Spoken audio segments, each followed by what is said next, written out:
Assalamualaikum warahmatullahi wabarakatuh. Waalaikumsalam warahmatullahi wabarakatuh.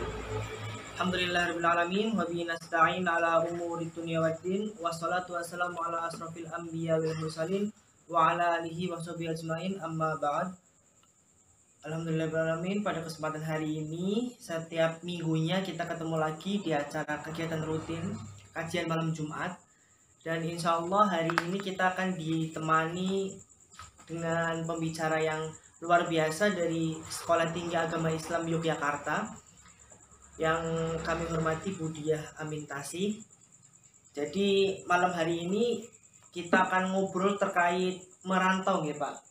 Merantau itu kita rasa semua para ulama ataupun cendekia Islam dari dulu sampai sekarang itu pasti melakukan sebuah perantauan ya Pak. Itu dalam Islam itu merupakan anjuran atau bukan sih Pak? Aku kalau merantau itu Bismillahirrahmanirrahim. Terima kasih Mas Lintang. Assalamualaikum saudara-saudariku semuanya. Mudah-mudahan dalam keadaan sehat walafiat. Amin ya robbal alamin. Ini pertanyaannya apakah harus merantau itu ya? Soalnya kayaknya semuanya itu merantau semua gitu Pak. Memang pada dasarnya tidak ada secara real ya, itu tidak ada keharusan merantau. Tetapi kalau merantau itu dalam pengertian hakiki ya, kita itu kan merantau, dirantaukan oleh Allah. Awalnya kita itu kan manusia penduduk itu kan penduduk asli surga kan begitu, penduduk asli surga kita itu. Nabi Adam alaihissalam itu adalah penduduk asli surga, lalu kemudian kita di sini itu bersama-sama dirantaukan oleh Allah, dikembarakan oleh Allah di dunia ini untuk kembali ke surga gitu ya. Nah, nanti kita akan bahas bersama-sama dengan Bu Diah Amintasih. Bu Diah Amintasih ini Ketua Sekolah Tinggi Agama Islam Yogyakarta. Itu nomor satunya di sana loh dia. Nomor satunya, luar biasa. Luar biasa Bu Diah. Ya, Bu Diah ini dulu sama Bu Dini Novita sama teman-teman yang lain itu satu kelas sama saya di S2 di Teknologi Pendidikan Universitas Negeri Yogyakarta. Memang Bu Diah ini lincah dan cekatan gitu ya. Sampai belum umur 40 ya, sekarang ini sudah jadi ketua sekolah tinggi ya, luar biasa kan. Dan merantau di Jogja, bisa merantau jadi rektor. Oke, nanti panjang lebarnya bagaimana pengalaman hidup kita berbagi, mudah-mudahan pengalaman hidup kita yang mudah-mudahan baik dan diridhoi Allah ini bisa menjadi satu pelajaran buat generasi muda ya, walaupun kalau kita ditanya sudah tua atau masih muda saja lah gitu. Mudah-mudahan menjadi pelajaran buat para muda. Oke, kita persilakan langsung ya. Saya baca syairnya nanti aja di akhir. Siapa. Oke. Juga saya kan ini di sini kan juga sebagai perantau nih Bu. Jadi mungkin bisa jadi semangat saya itu untuk lebih bisa menjadi seseorang gitu, bisa mencontoh Bu Amintasih juga gimana sih perjuangannya sebagai perantau di kota orang, terus ya bisa melewati semua masalah-masalah gitu. Monggo Bu Diah Amintasih untuk langsung mengisi acara pada malam hari ini. Waktu dan tempat dipersilahkan. Oke, terima kasih. Assalamualaikum warahmatullahi wabarakatuh. Waalaikumsalam warahmatullahi wabarakatuh. Suara saya jelas nih di situ? Jelas. Oke, terima kasih karena mungkin sinyal di sini agak susah memang untuk beberapa hari ini ya. Jadi saya mohon maaf kalau ada kesulitan sinyal, suara saya hilang, kasih kode aja. Oke, bismillahirrahmanirrahim. Alhamdulillahirabbil alamin wassalatu wassalamu ala asrofil anbiya'i wal mursalin wa ala alihi wasallam. Terima kasih kepada Bapak Ibu semuanya dan adik-adik yang berbahagia. Perkenalkan saya Bu Diah Amintasih ya. Yang benar itu kali ini terima kasih juga untuk waktu dan kesempatannya kita bersilaturahmi dalam pertemuan ini yang sudah hari Kamis malam ya. Saya sudah lama hanya mendengarkan tapi belum bisa bergabung. Kalau sudah diberi kesempatan untuk bisa bergabung di sini dan berbagi pengalaman, sebenarnya bukan ya, semuanya sudah perantauan semua ini ya. Tapi memang ya ini istilahnya mungkin karena kita harus berbagi pengalaman bagaimana lika-liku, bagaimana bisa mencapai. Saya ini sebenarnya di Jogja Latte juga ya, bukan di Jogjanya tapi di Jogja Latte di Wonosari gitu ya, untuk bisa mencapai yang ada di sana itu memang tidak mudah. Harus bolak-balik di Jogja. Oke, terima kasih atas waktunya. Yang pertama, bagaimana saya melaksanakan ini? Ada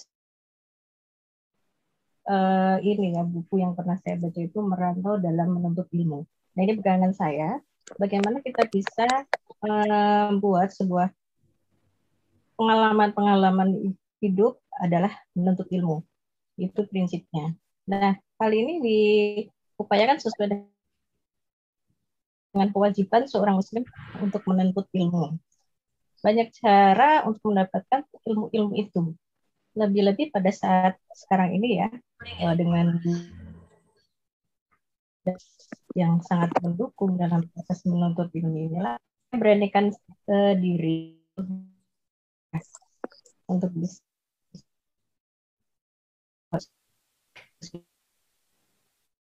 itu. Yang kedua, adanya fenomena memang dari sejak Islam masuk itu adanya kita berhijrah. Kita hijrah dari suatu tempat ke tempat lain. Nah, hal ini adalah ada dua dukungan sebenarnya kita berhijrah. Dari dua tip ini, yang pertama adalah zona nyaman. Karena kita merasa kenyamanan di suatu tempat, karena kita merasa sesuatu hal yang berbeda. Dan itulah yang mendorong untuk bisa orang itu berkreasi, orang itu bisa mencari ilmu dengan tenang. Yang kedua adalah bagaimana sebenarnya kekuatan kepepet gitu ya. Kekuatan kepepet ini yang kadang susah memang. Karena apa? Kali ini biasanya kita lakukan tidak mudah untuk bisa beradaptasi dengan hal yang baru. Terutama mungkin kalau masih di Jawa kan mestinya dengan adat istiadatnya ya. Tapi kalau yang lain dengan di Sumatera, Kalimantan maupun yang di rantau lain, ini yang akan lebih susah kita beradaptasinya. Nah, banyak sekali yang kita lakukan dengan hal-hal tersebut. Jadi bagaimana untuk bisa beradaptasi dengan sesuatu hal yang baru. Intinya. Nah, di saat menuntut ilmu ini bisa dilakukan. Berpikir bagaimana caranya menuntut ilmu dimanapun, apapun, dan oleh siapapun. Bahkan kita mungkin dari kampung itu ya, satu kampung asal menuju tempat yang berkembang dengan ilmu pengetahuan di sekolah-sekolah, terutama di kampung asal menuju tempat yang berkembang dengan ilmu pengetahuan di sekolah-sekolah, terutama di Jogja, ya mungkin kota pelajar gitu ya, terkenal di mana yang merasa lebih pendidikan lebih tinggi. Nah, ini tuntutan kita yang merupakan tantangan bagaimana bisa masuk ke Jogja untuk mengembangkan sebuah ilmunya. Yang kedua, gimana fenomena menarik ini, khususnya perilaku dari adat istiadat tadi. Yang juga bagaimana kita harus belajar mengetahui kebiasaan adat istiadat maupun yang lain. Nah, hal ini yang perlu kita pahami, perlu kita cermati, harus tahu sopan santun, adat istiadat, maupun mohon maaf ya kalau orang Jawa tata krama itu yang perlu kita pahami untuk bisa mengembangkan diri di suatu daerah dari kita tempat kita asal dengan daerah lain.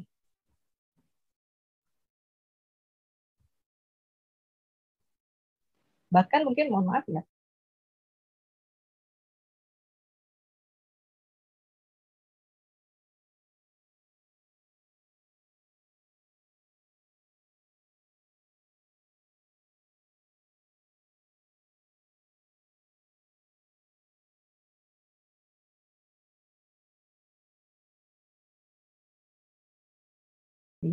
bagaimana adaptasi di sana dengan bahasa yang berbeda, pola pikir yang berbeda, bahkan kebiasaan orang di negeri jiran istilahnya di negeri perantau juga akan berbeda. Nah, hal itu yang menurut saya dua hal yang paling penting, bagaimana ilmu itu yang harus kita gali, harus kita cari terus. Karena hal tersebut untuk kita lebih belajar menjadi orang yang lebih dewasa, mengetahui berbagai hal yang baru, sebuah tantangan yang baru untuk bisa mengembangkan diri kita kepada lingkungan. Itu. Nah, adapun dari hal-hal lain, dari sebuah budaya. Nah, kebudayaan inilah yang membuat kata merantau istilahnya kan gitu ya, sebagai sebuah tantangan baru. Fenomenanya adalah bagaimana bisa terutama yang mahasiswa ini ya bisa menjadi sebuah kebiasaan yang harus dilakukan dengan baik. Tujuannya apa? Kita bisa mencari ketenangan dalam belajar, ketenangan dalam mencari sebuah ilmu pengetahuan, bisa menyelesaikan studi dan meraih cita-cita yang dicapai. Ya, pasti semuanya akan melakukan bagaimana pengalaman beragam yang pahit, manis, ya kan? Selama kita merantau, bahkan mohon maaf ya, mungkin ada yang terasa tidak diri kita dengan kita harus bisa saling memahami ya. Ini sering sekali kita lakukan di sini. Karena apa? Ya tadi perbedaan dari beberapa hal yang karakter, kebudayaan, maupun yang lain inilah yang harus kita kembali. Dari Indonesia sendiri kita bermacam-macam. Apalagi kalau kita sampai di luar untuk luar negeri yang tahu daerah lain ya istilahnya bisa mengembangkan ilmunya di sana. Nah, inilah yang menjadi budaya hidup ya banyak orang Indonesia ini yang suka merantau. Kadang mohon maaf kalau Lebaran pun jadi sebuah momen yang terbesar untuk pulang kampung gitu ya. Inilah yang sering sekali kita amati di mana dengan merantau ini sebenarnya untuk kematangan seseorang dalam menjalankan pahit dan manisnya kehidupan yang diuji. Nah, ujian inilah sebagai hal yang baru, bukan sebagai hal yang kurang bagus, tapi hal yang baru diuji terus. Gitu. Kalau Allah sayang dengan kita, berarti dengan ujian itulah Allah memberikan sebuah ilmu yang baru untuk bisa menjalankan perjalanan kehidupan ini. Nah, untuk teman-teman semuanya ya, yang masih kaula muda, di sini juga masih belajar, teruslah gapai cita-citamu. Nah, ini ada beberapa tips sebenarnya ya. Kenapa kita di rantau ini di lingkungan yang berbeda, jauh dari orang tua, ya kan? Apalagi susah senangnya ya kita rasakan sendiri. Ya, pada niat kita adalah mencari ilmu, mencari keridhaan Allah. Inilah yang harus kita lakukan. Karena beliaulah, mohon maaf, karena Allah lah yang maha mengetahui semuanya untuk kita bisa menjalankan kehidupan ini. Yang kedua, untuk menulis ya. Biasanya kita kalau melakukan tuh susah gitu kan. Selalu lupa, melakukan selalu lupa. Tulis aja apa yang dicita-citakan. Ditulis. Ingin menjadi apa? Ingin target apa 1 tahun ini, 2 tahun ini. Nah ini. Sering sekali kita tulis impian-impian kita. Dengan prinsip satu saja, ya. Tidak ada yang tidak mungkin. Semua Allah yang memberikan, pasti mungkin. Karena semua kehendak Allah Subhanahu wa taala. Itu harus bisa lulus. 1 tahun ini saya harus bisa wisuda. 1 tahun ini saya harus bisa bagaimana. Nah, ini kita tuliskan semua impian-impian. Karena prinsipnya apa? Kita kalau sudah di perantauan dengan jauh orang tua, apalagi mohon maaf ya, yang belum bekerja kadang masih mengandalkan orang tua, harus bisa transfer terus gitu ya, harus bisa mengandalkan dari orang tua. Nah ini kita nggak mungkin selamanya ada orang tua kita, tapi kita berpikir bagaimana kita bisa membantu orang tua kita. Ini tulis bagaimana bisa memberikan harapan keinginan orang tua itu terwujud. Nah, oleh karena itu bagaimana kita bisa berusaha terus untuk mewujudkan hal tersebut. Tidak mungkin kan kaulah muda sekarang mohon maaf, saya lihat mahasiswa sekarang ini pintar. Bisa memberikan sesuatu hal meskipun mohon maaf ya, dengan HP itu bisa bisnis online, bisa membuat sesuatu hal yang berbeda, yang bisa menghasilkan dengan uang, udah bisa mandiri. Nah ini saya salut dengan mahasiswa itu. Kuliah oke, juga berbagi pengetahuan ya istilahnya dengan dunia digital, oke, jalan semuanya. Ini mahasiswa yang tekun sekarang ini, produktif. Jadi entrepreneurnya itu sekarang udah mulai berkembang. Dia tidak hanya bagaimana bisa mengembangkan ilmunya dengan entrepreneur tadi, atau dipadukan dengan dunia entrepreneurship. Nah, ini tip yang kedua itu. Yang ketiga, bagaimana kita bekerja keras dan memiliki tekad yang kuat, ya, bekerja keras. Nah, memang sesuatu hal yang baru itu yang agak susah. Tapi kalau orang Jawa itu ditekuni, ditelateni, ya, dipahami, digali bagaimana sebenarnya ilmu yang baru ini kita tekuni, selalu lebih mudah gitu ya untuk kita bisa memiliki tekad yang kuat tadi. Nah, dengan kerja keras ini saya optimis sekarang ini mahasiswa berkembang pesat nih. Pemikirannya bagaimana internet ini bisa menjalankan semuanya untuk bisa berkembang menjadi dunia usaha. Berikan pengalaman yang baru. Bahkan kehidupan ini merubah ya. Digitalisasi ini merubah dari dunia. Kadang sosialnya agak terhadap masyarakat, terhadap fenomena yang tetangga dekat, bersosialisasi itu memang kurang. Nah ini kita harus bisa bersosialisasi. Bersosialisasi itu yang mendapatkan kita sebuah hal yang baik. Bisa dekat dengan Pak Lukman yang tahu daerah sana kan lebih enak. Oh ternyata ada istiadatnya di daerah sana berbeda dengan daerah yang di misalkan di Kaliurang atau yang lain. Ini kan bersosialisasi yang paling penting gitu. Yang keempat, bagaimana melakukan yang terbaik di setiap harinya, ya. Lakukan sekarang ini lebih baik, nanti besok lebih baik. Untuk apa? Kita introspeksi diri. Bagaimana hal-hal yang kita berikan untuk bisa menjadi yang lebih baik. Meskipun kita kadang kecewa ya, kadang keimanan itu saya mohon maaf naik turun. Nah, ini gimana bisa membuat stabil? ini yang harus bisa kita lakukan untuk yang hari ini. Hal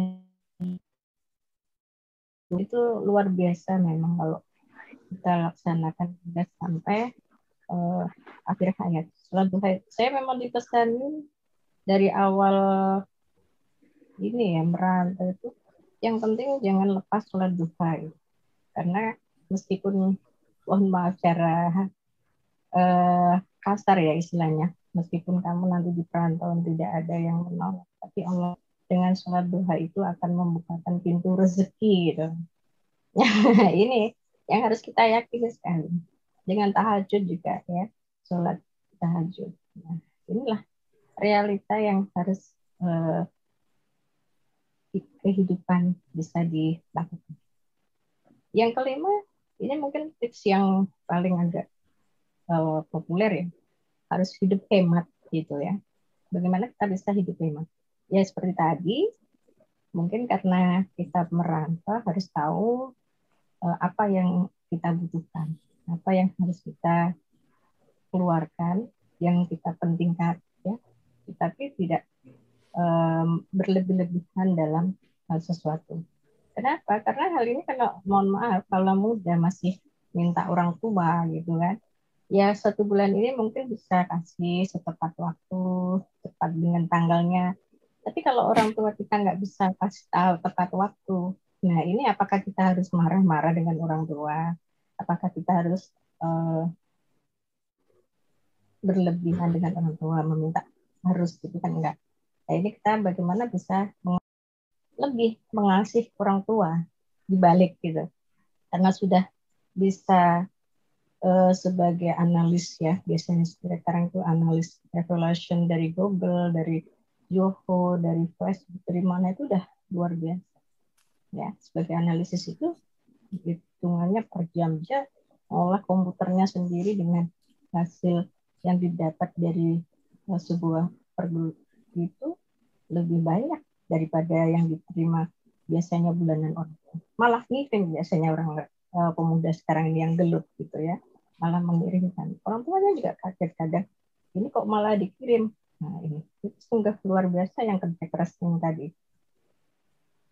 Yang keenam, tunjukkanlah sikap yang baik dimanapun berada, jujur dan bisa buka,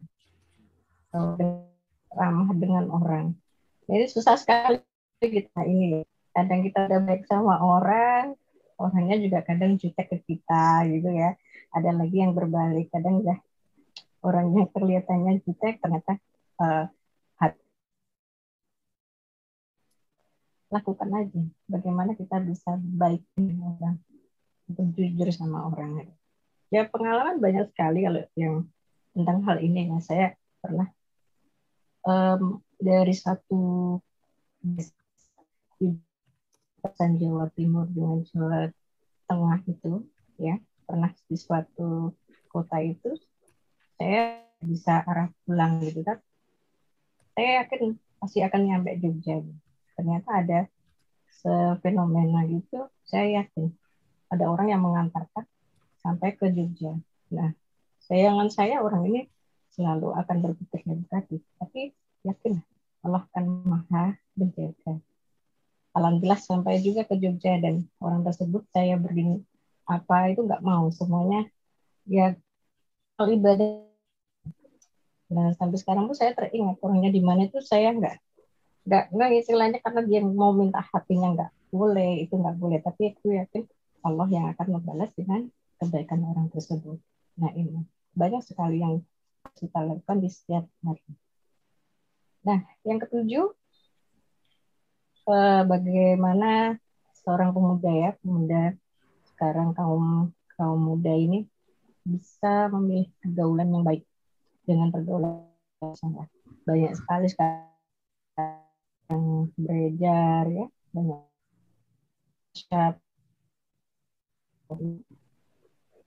membuat grup-grup. Nah, ambillah yang paling penting saja. Nggak perlu minta grup ini baca, itu capek kalau udah ada WhatsApp ini apalagi banyak informasi ini. Pasti inginnya chat terus gitu ya. Inginnya chat terus, chatting terus. Bagaimana bisa menjawabnya, bagaimana bisa ingin diskusi di sini. Capek sendiri, membuang-buang waktu gitu. Gunakan waktu yang lebih optimal untuk bisa membaca dari buku, membaca dari hal-hal yang baik, jurnal-jurnal, membuat jurnal maupun kegiatan-kegiatan lain. Seperti malam ini ya, mungkin kaula muda lebih banyak berdiskusi. Ya ini lebih bagus daripada, mohon maaf, kita membuang-buang waktu dengan WhatsApp yang banyak, grup banyak chattingnya setiap hari, harus setiap jam aja, 1 jam aja kayaknya waktunya kurang kalau kita gabung dengan grup-grup ini.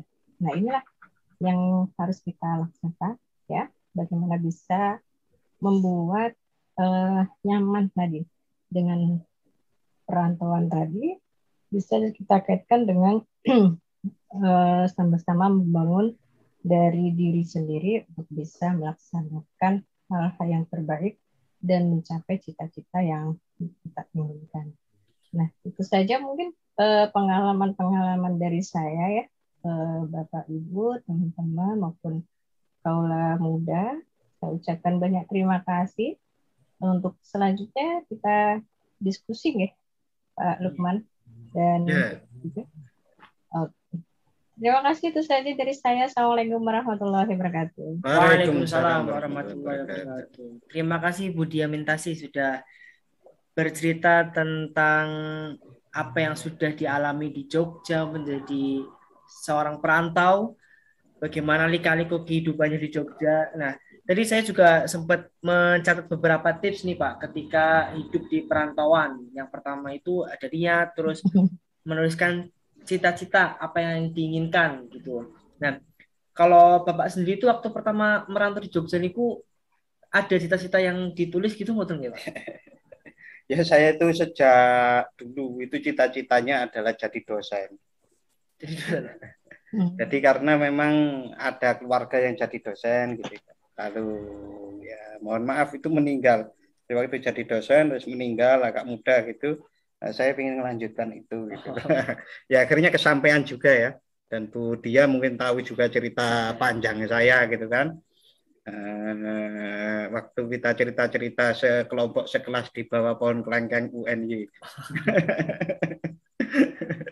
Nah, memang itu. Tapi saya tadi ngelirik kamu waktu sholat duha, sholat tahajud, manduk-manduk, terus hemat, manduk-manduk gitu. Siapa ya? Bukan ada apa sih Pak, saya juga belum bisa melaksanakan itu. Cuma yang hemat itu emang agak susah sih Pak, kalau apa namanya, saya sebagai seseorang muda yang masih suka jajan, masih suka nonton bioskop mungkin. Terus yang jadi pertanyaan itu kan tadi kan menuliskan apa sebisa mungkin itu apa yang dicita-citakan itu ditulis. Nanti berikutnya itu ada tips-tips yang untuk mencapai cita-cita kan ada bekerja keras, kemudian bagaimana melakukan setiap harinya itu besoknya itu menjadi seseorang yang lebih baik, terbaik gitu. Nah, ketika apa yang kita tuliskan, apa yang kita cita-citakan ditulis itu tidak sesuai nih, baik itu dalam jangka mungkin pendek atau jangka panjang, itu biasanya kan itu jadi sesuatu yang jadi ke distract kitanya Pak. Kayak misal saya waktu awal pertama masuk kuliah nih, yuk lulus tepat waktu, maksudnya yang pada umumnya kan kuliah lulus 4 tahun gitu ya Pak. Cuma pada akhirnya udah masuk ke tahun keempat tapi kok belum lulus jadi awalnya banyak yang setelah 4 tahun mau ini, tapi setelah 4 tahun itu belum lulus, jadi cita-cita yang selanjutnya itu jadi kepikiran, ini bisa nggak ya gitu Pak. Kuripun Pak. Oke, sama Bu Dia aja ditanya ya. Oke. Masih nyambung Bu Dia ya? Iya Pak. Ya. Ya, halo. Ya. Bagus itu pertanyaannya, kenapa ini selalu molor-molor gitu ya. Memang seperti saya, apa yang dicita-citakan sudah nggak sesuai. Kadang karena nyaman tadi, ada kata tips zona nyaman. Zona nyaman yang kadang itu enak sekarang di Jogja dia lebih mudah cari ya kan si mana lalu berpikir kembali menulis lagi saya ini gagal tahun ini. Waduh, harus harapannya apa kalau gagal, bagaimana kalau kita harus berusaha. Kalau terus kita maunya tahun kapan? Gitu. Punya target terus. Karena impiannya kan orang tua ya, ujungnya orang tua ya. Nggak selesai sampai kapan, tahun kapan gitu kan. Gitu. Ya ini, kita akan malu sendiri kan. Ya kan, akan merasa malu sendiri. Nah, akan merasa bukan orang lain kan, tapi usaha diri kita sendiri. Ada kemauan, ada kegigihan kerja keras tadi. Insya Allah semua akan bisa dilakukan gitu. Tak ada yang tidak mungkin lah.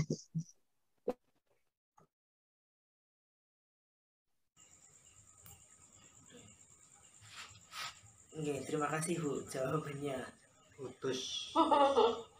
Iya. Kita langsung ke ngobrol santai saja ya untuk teman-teman peserta di Zoom. Tadi juga sudah ada pertanyaan dari Mas siapa tadi? Mas Farhan Najib. Ini gimana? Oke, Mas Farhan. Jadi Assalamualaikum Bapak Ibu, izin bertanya, apakah efektif tidak apabila berkuliah sambil bekerja? Terima kasih. Sebelumnya mohon maaf. Pripun itu dia.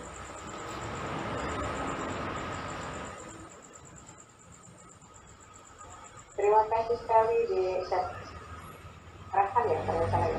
Ya, Farhan Najib. Farhan Najib ya. Bagus sekali tuh deh. Apakah efektif?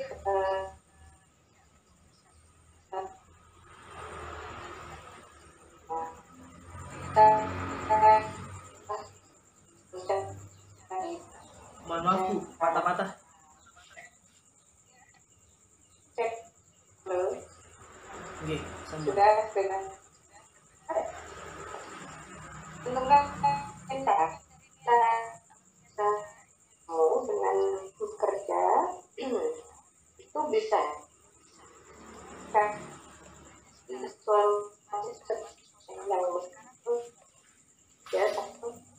ya kenapa dia tidak nah ini kuliahnya ya dia tidak mau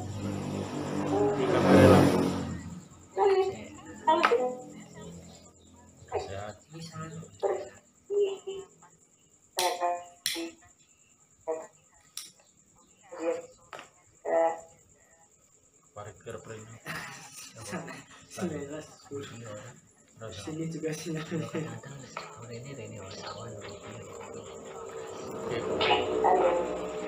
Ya, halo. Silakan lanjut dulu. Oke ya. Jadi di sini ya.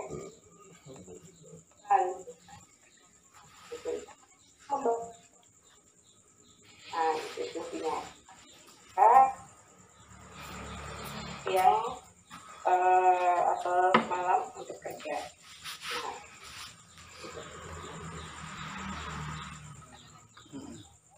ini itu dari saya. Oke. Bagaimana Mas Farhan? Jawabannya?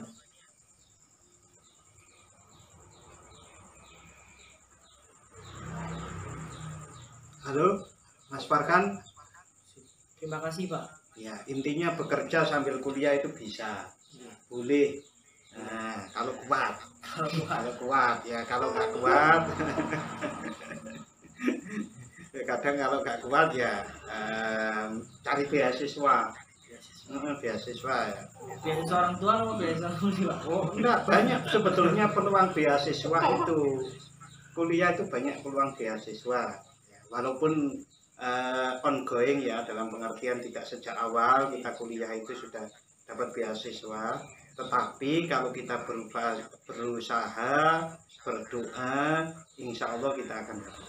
Ya. Saya dulu itu S1 dapat beasiswa PT Jarum. PT Jarum rokok itu kan ngasih beasiswa, sekarang nggak boleh. Nah, lalu saya dapat beasiswa juga dari ada dua dulu, Super Semar. Ya, yang dulu Super Semar saya dapat. Nah, dulu. Nah, lalu S2 saya tidak dapat sejak awal, tapi di tengah-tengah itu saya nulis yang namanya beasiswa unggulan penulis. Saya nulis buku itu yang sekarang diterbitkan, judulnya buku nikah, fikih praktis nikah. Tapi itu bukan fikih praktis kawin, fikih praktis nikah gitu. Nah, itu diterbitkan, itu dulu dapat alhamdulillah ya sekitar 2 kali semester gitu kan bayar gitu. Ya kalau kita berusaha bersungguh-sungguh, berdoa gitu kan, dan tidak patah semangat, insya Allah kita itu dapat saja jalan keluar. Ada saja. Saya itu malah tragis dulu, itu semester 2 itu sempat saya mau keluar. Semester 2 tahun 97. Ini kok S1 apa? S1. S1 itu 97 saya mau keluar, enggak jadi. Saya keluar itu bicara ke keluarga, tidak boleh keluar, harus diselesaikan kan gitu. Ya ada saja jalan kan gitu. Nah, banyak jalan sebetulnya kalau kita itu, ya itu tadi syaratnya itu sungguh-sungguh. Di dalam Al-Quran Allah berfirman,